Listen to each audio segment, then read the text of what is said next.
Salut à tous, moi Transi du cinéma, nous sommes là pour reparler de la saison 4 de The Office. J'ai enfin terminé cette saison, une saison où il se passe... Oula, pardon, j'ai le hockey.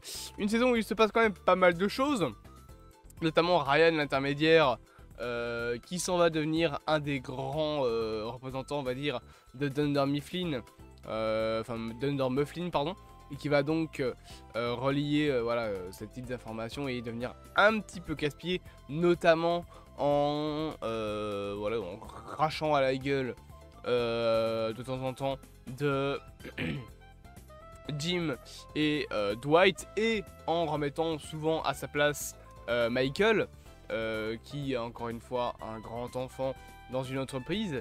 Michael qui clairement n'est à son poste pas le plus qualifié. Voilà. On va aussi justement, en parlant de Michael, avoir sa relation avec Jen. Non, si c'est ça, c'est Jen. Enfin ouais, c'est ça, c'est Jen.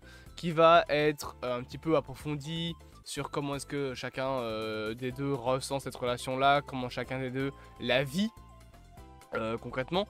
Donc une relation qu'on va se rendre compte assez toxique pour les deux. D'ailleurs vers la fin de la saison, ils seront plus ensemble, ils se seront séparés.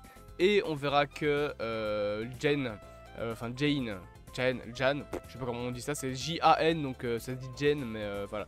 Bref, on se rend compte qu'elle a refait sa vie, qu'elle est carrément tombée enceinte.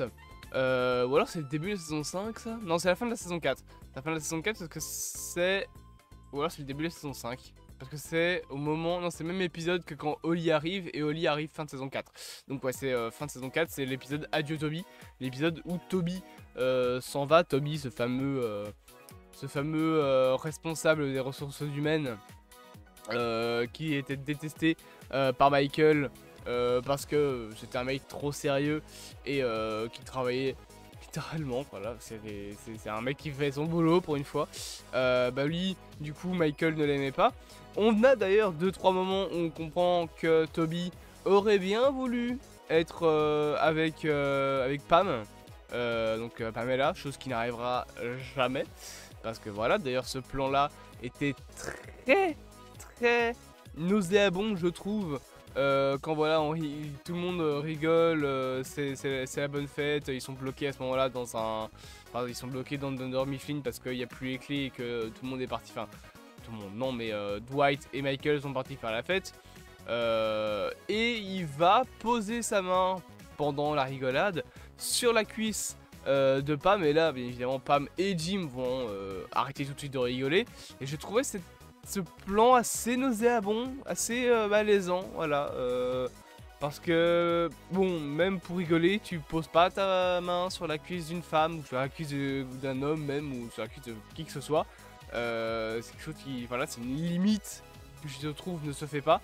Bon, moi personnellement, à la place de Pamela, je sais que j'aurais foutu une énorme tarte à Toby en mode casse-toi en fait, ne touche pas. Mais bon, voilà. Je suis plus du genre à être fort protecteur, voilà, j'allais dire ça comme ça.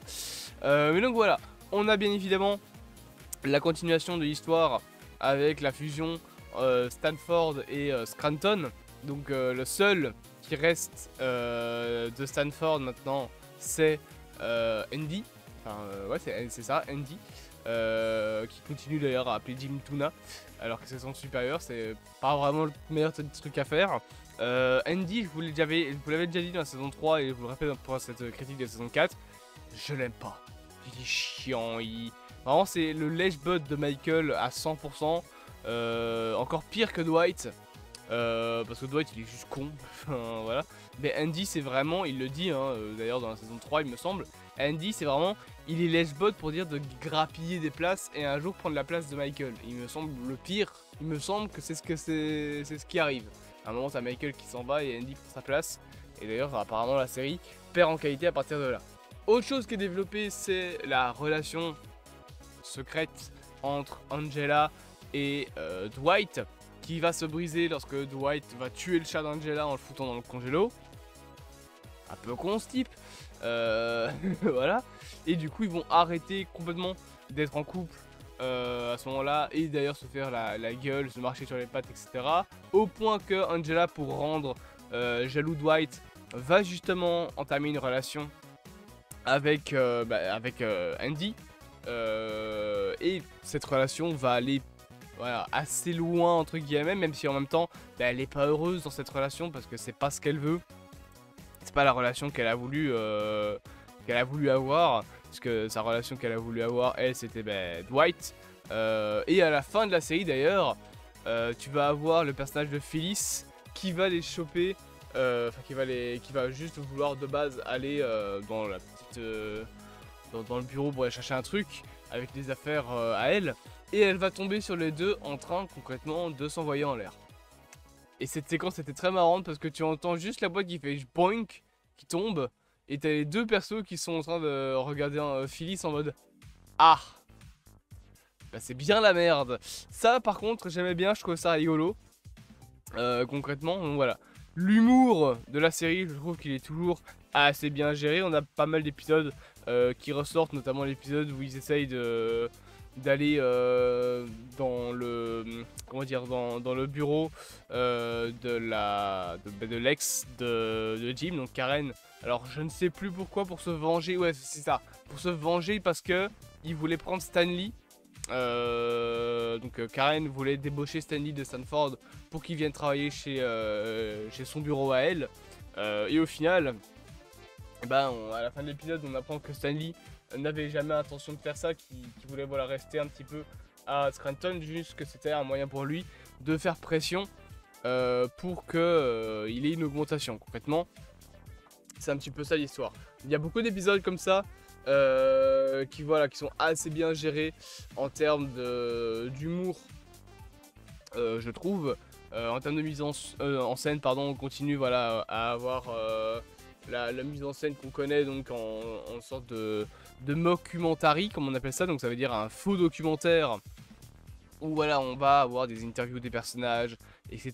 Même si ce sont des personnages fictifs, hein, c'est pas un vrai documentaire bien évidemment, mais ça fonctionne toujours bien, ça permet toujours d'avoir des moments marrants, d'avoir des petits passages assez drôles dans la série qui sont bienvenus. Voilà, c'est toujours assez rigolo, et c'est sur ça que repose l'humour de la série aussi, c'est un petit peu sur le côté mockumentary, faux documentaire, qui permet voilà, des éléments parfois malaisants. On retrouve bien évidemment hein, les personnages dans leur manière d'être, que ce soit Michael, qui est toujours voilà, le personnage embarrassant, etc. Dwight, qui est toujours le mec très rationnel, etc. Et ça c'est un truc qui est intéressant, on a du coup un début de relation amoureuse, pour le coup consentie et pas toxique pour Michael, c'est avec le personnage de Holly. Alors Holly, ça sera développé plus tard, mais dans la suite de la série, elle a une relation amoureuse avec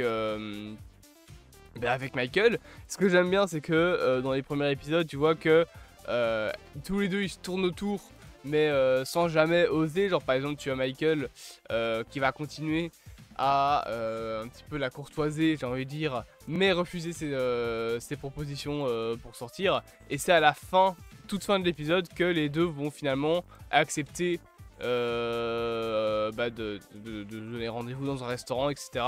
Et ce pour ne pas parler affaires. Donc voilà, une saison qui développe les personnages, qui est intéressante, qui est marrante, qui rajoute bien évidemment de nouveaux arrivants et qui dégage Toby, ça fait plaisir. J'espère que cette petite vidéo vous aura plu, puis bien évidemment n'hésitez pas à vous abonner, à partager, à liker et à commenter, et on se dit à bientôt pour de prochaines aventures.